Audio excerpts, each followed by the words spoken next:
بجزائر تحية لغزال أبيض.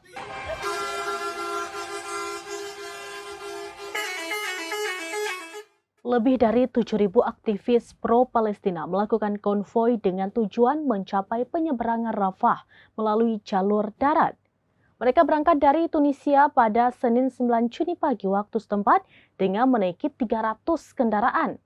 Dikutip dari Jerusalem Post via Tribun News pada Rabu 11 Juni 2025, ribuan aktivis tersebut tidak hanya berasal dari Tunisia, namun juga Maroko, Libya, Mauritania, hingga Aljazair. Selain itu ada juga dokter, pengacara, hingga mahasiswa yang turut bergabung dalam konvoi. Mereka berangkat menuju Rafah untuk membuka koridor kemanusiaan dengan membawa makanan serta bantuan kemanusiaan ke Gaza. Menurut kelompok penyelenggara, konvoi sepanjang 48 km ini akan memakan waktu 3 hari. Para aktivis berencana untuk tinggal sebentar di Rafah dari tanggal 15 hingga 19 Juni 2025. Namun hal ini bergantung pada otoritas Mesir. Mereka juga akan berunding terkait pembukaan terminal Rafah bersama LSM, diplomat, hingga lembaga kemanusiaan.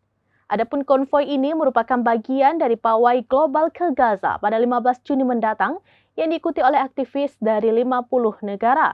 Mereka ingin penduduk Gaza kembali mendapat bantuan yang cukup setelah Israel melakukan blokade selama 2 bulan. بجزائر تحية لغزال أبيض.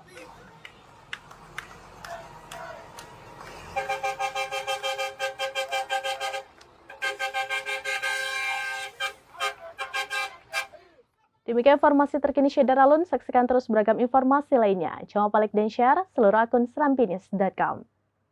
Download Tribun X sekarang, menghadirkan lokal menjadi Indonesia.